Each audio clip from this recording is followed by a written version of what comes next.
इति सर्वं सौतः प्रोतश्च विभुः प्रजासु।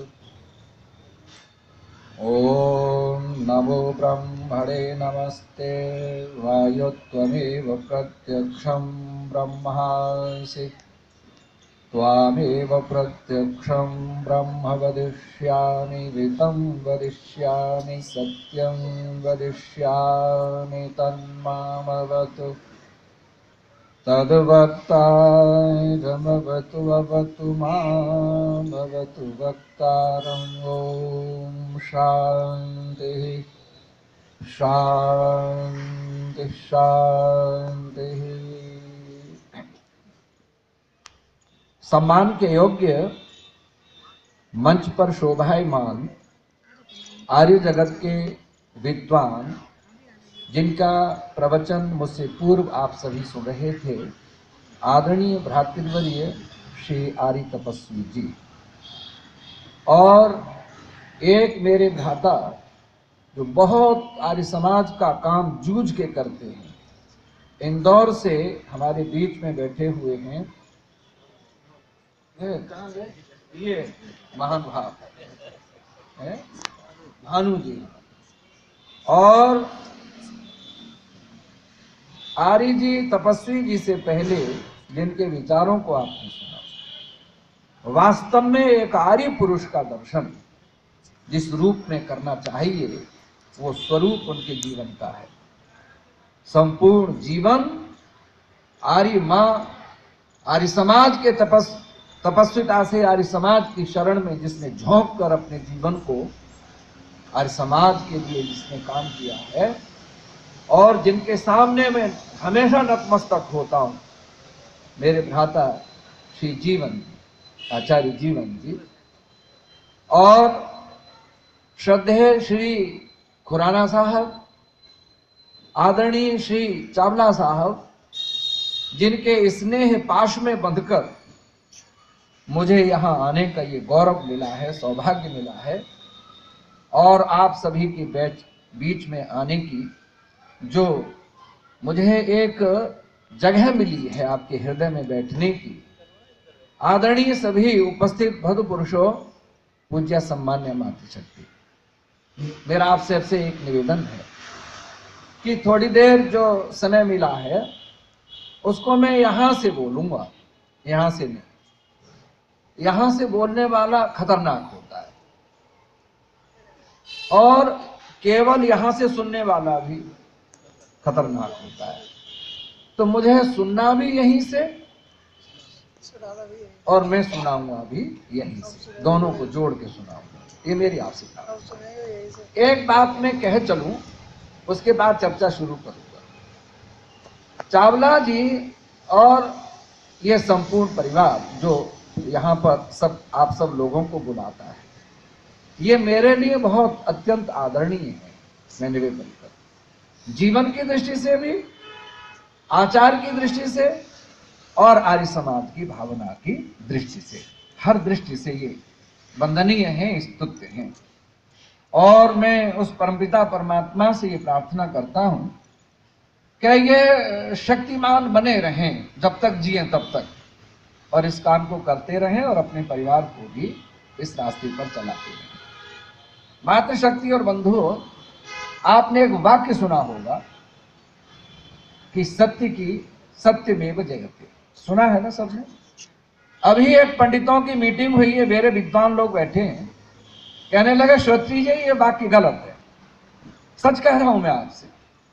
और आज का पंडित विद्वान, पहले विद्वान लोग तो उपनिषदों को, दर्शन को समझने की ताकत लगाते थे। आज का नामधारी पंडित जब समझ में नहीं आता तो उसको सीधा गलत कहता है। सत्यार्थ प्रकाश की भाषा समझ में नहीं आती तो सत्यार्थ प्रकाश गलत, ऋषियों की भाषा समझ में नहीं आती तो ऋषि लोग गलत, और वेद समझ में नहीं आता तो वेद गलत। एक ने तो यहां तक कह दिया कि वेद में क्या लिखा है ये तो हमारी बुद्धि परखेगी, सत्य है या असत्य है। मैंने कहा ये औकात तुम्हारी है जो तुम कह रहे हो, ये मूर्धा फटकर जमीन पर गिर जाएगी तुम्हारी। महापतित व्यक्ति ऐसी बातें किया करते हैं, बुद्धिमान नहीं कहता है। तो मैंने उनसे पूछा कि सत्यमेव जयते गलत कैसे है, ताजी ताजी बात है इसलिए, और आप सबकी प्रेरणा की बात। कहने लगे जयते नहीं बनता, जयती बनता है। तो मैं आज आपसे निवेदन कर रहा हूं, संस्कृत व्याकरण में बड़ी मोटी बात है, ज्यादा ताकत नहीं लगाने के लिए। अपने लिए कुछ काम किए जाते हैं, दूसरों के लिए किए जाते हैं, तो उनके लिए दो पद हैं, एक आत्मनेपद, एक परस्मैपद। ब्राह्मण भोजन पकाता है अपने लिए तो पचते, दूसरों के लिए पचाता है तो पचती, दूसरों के लिए परस्मैपद। यहां है क्या वो सोच नहीं आई। यहां पर है जयते, आत्मनेपद में है। इसका अर्थ है, जरा समझना समझने, सत्यमेव जयते बनता ही, ऐसे ठीक कह रहा है वो, मोटी दृष्टि से नहीं बनती बात।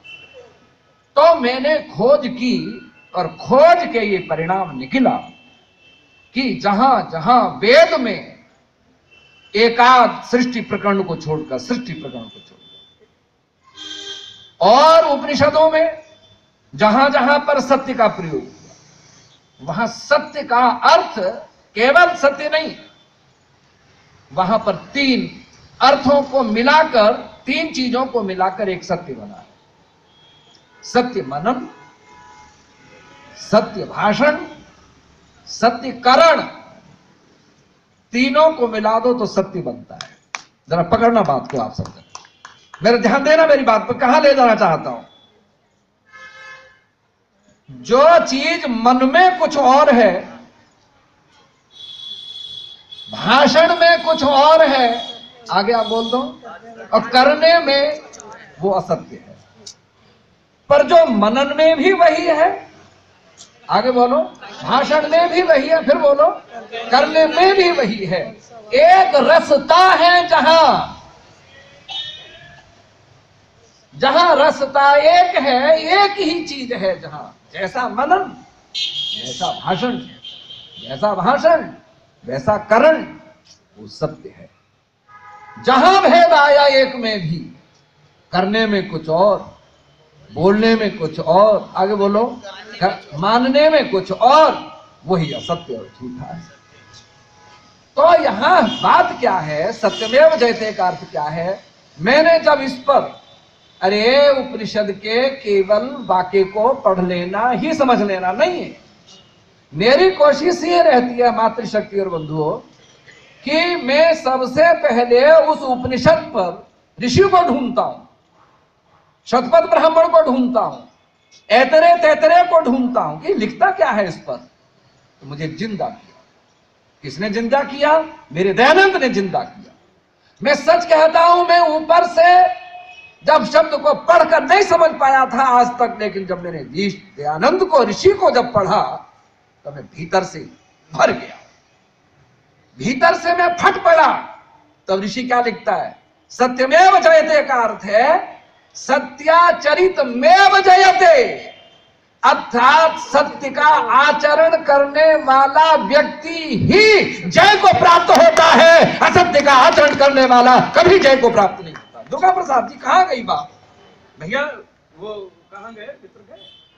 सोचो आप सब जने, आचार्य तपस्वी जी, आप ये सोचिए वहां क्या देख, जयते आत्मने पद में मैं जीतना चाहता हूं, मैं मेरी यश चाहता हूं, मैं जीत चाहता हूं अपनी काय पर, बोलूं कुछ और, करूं कुछ और, दिखाऊं कुछ और ऊपर से मैं प्रदर्शन करूं धर्मात्मा बनेगा तब मैं जीतूंगा। बोलो तो सही। नहीं, एक शब्द है दर्शन, एक शब्द है प्रदर्शन। दर्शन क्या है?